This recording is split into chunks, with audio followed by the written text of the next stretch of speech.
Okay, I should make a script, I think. Hello there, this is my voice.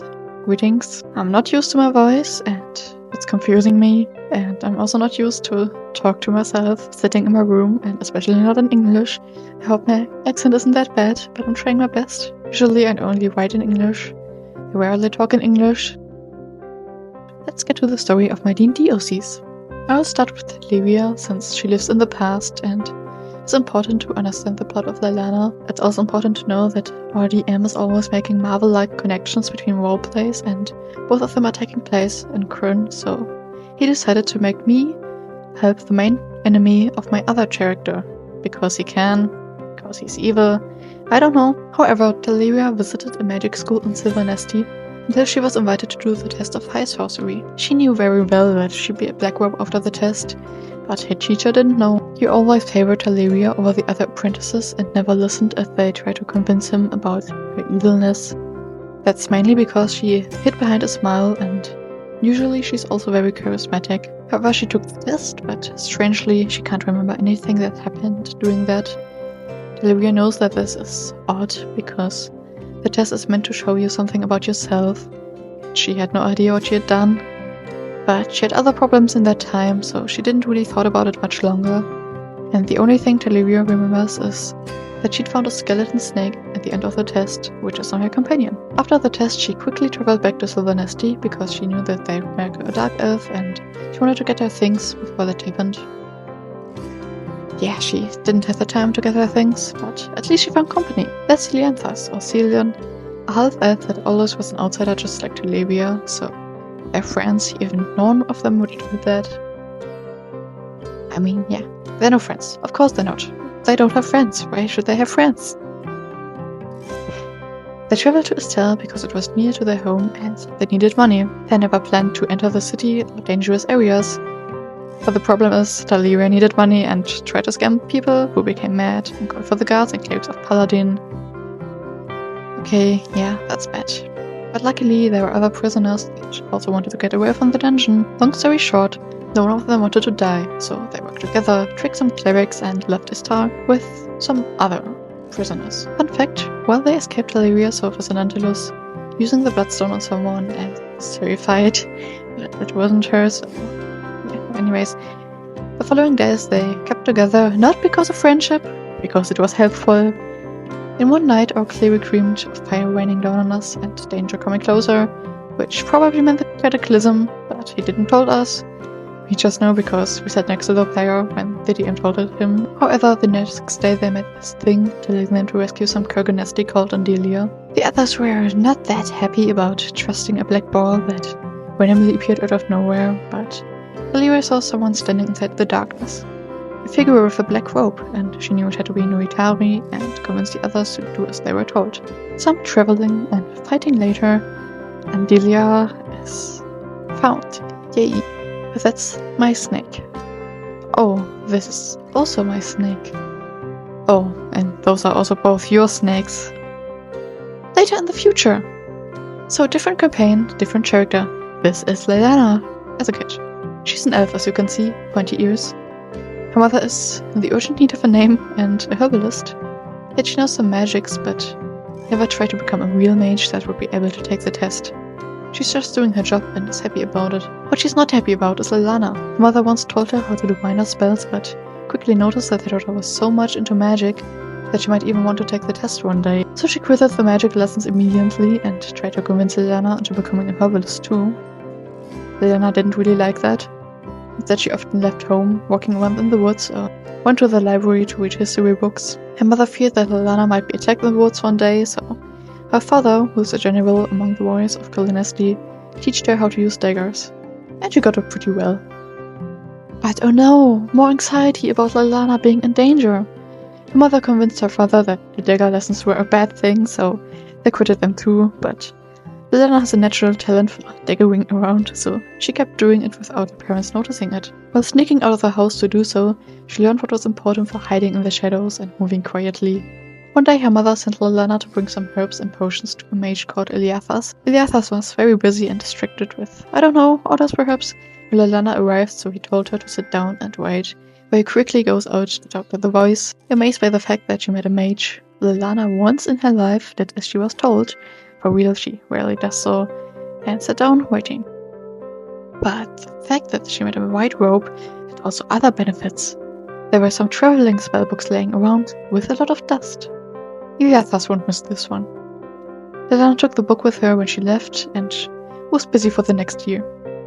After that year, Liliana knew one spell, but she still missed wandering around in the woods. But there were people who could do so, and what does a rogue kiddo do when she's interested about something? Anyways, later that day, Liliana kept begging to go out into the woods again, and finally her mother agreed and ordered her to get some rare herbs. Happy about getting away from her parents, Liliana started her journey. And a little time skip here because nothing interesting happens. She found the place her mother described to her, some ruins. In some hidden place she also spotted the herbs, and a skeleton with a red robe. So I have a problem here. I have no idea how those wandering trees are called in English. Well, I know how they're spelled, but I have no idea how to pronounce it, so I'm just calling them wandering trees. So the wandering tree didn't answer anymore, and Liliana didn't care anymore, but took the staff and some other things with her, because she's a thief, you know.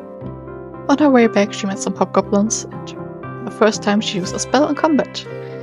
And after that, back in Kalinesti, her mother didn't allow her to leave again because she almost died, and was bloody and dirty. But 20 years later, which is a long time, but elves live long, as you probably know, Liliana was an adult now, and no one could tell her not to leave Kalinesti. So she left. I'm taking way too long. I have to make it a little bit quicker. On her way out of Kalinesti, she once again entered the place with the wounds and noticed that the bones were gone. But in the meanwhile of the 20 years, she discovered that the mage was an elf red robe named Callum, who lived during the time of the Cataclysm, so over 300 years ago, and he disappeared during the Cataclysm. Perhaps he was dead, perhaps not, but however, she thought it was strange that the bones were gone, even though they had been there for centuries. Anyways, she met the wandering tree again.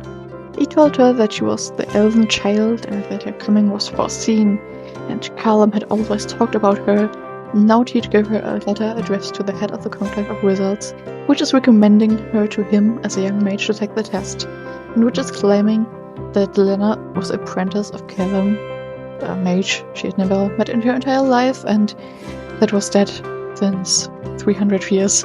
And Liliana could barely speak 2 spells a day, but however, she was still happy that she became a real mage and that she had the trunks to take the test, unlike her mother, who was always sitting in her room and preparing some herbs. So anyways, another time skip. Liliana left Kalinesti and went to Solace because Flint and Lance had always talked about that, and she was curious. On her way she met Fizban, who disappeared later, a paladin named Estrine, so she found out that the gods returned, yay! They fought against some Draconians and hobgoblins together, and finally arrived in Haven. Of course she wanted to visit the mage workshop.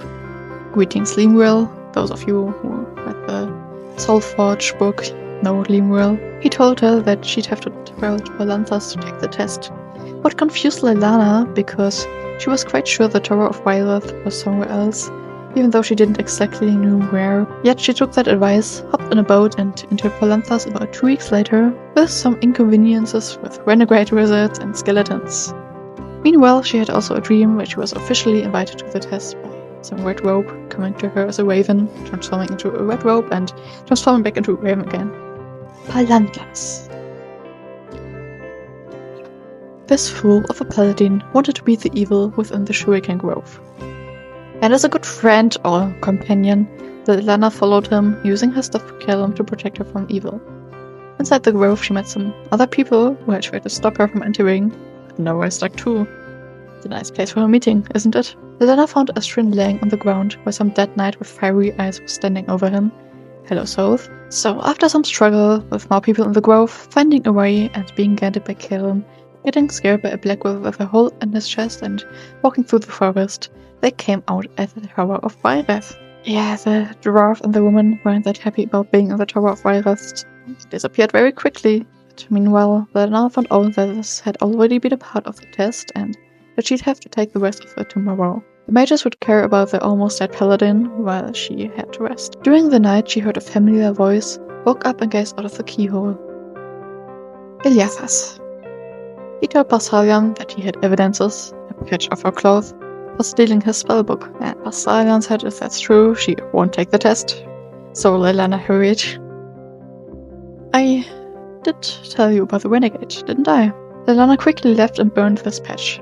After that, she wanted to rest again, because she wanted full spell slots for her test.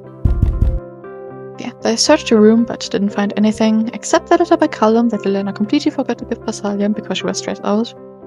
And yeah, Eliathas had to say sorry, and wouldn't do so. He had to. However, the next day, Leliana met Delamar, who was still a novice at the time. That they met is important for later. After the test, she was called to take the last part of the test, which was a fight with the Eliathas. Barsalion said something like, all of your life used the abilities of someone else, and now you have to beat that someone. So they fought, and Leliana unlocked a new fear, fire, because she was hit by several fireballs and burning hands and stuff like that. But then the ground started shaking. Barsalion, Eustachius, and Leliana left, while Leliana and Eliathas should keep on fighting. But then Leliana saw Soth wandering in the direction of Astrid. What would she do? Fighting and completing her test, or leaving, failing but saving her friend?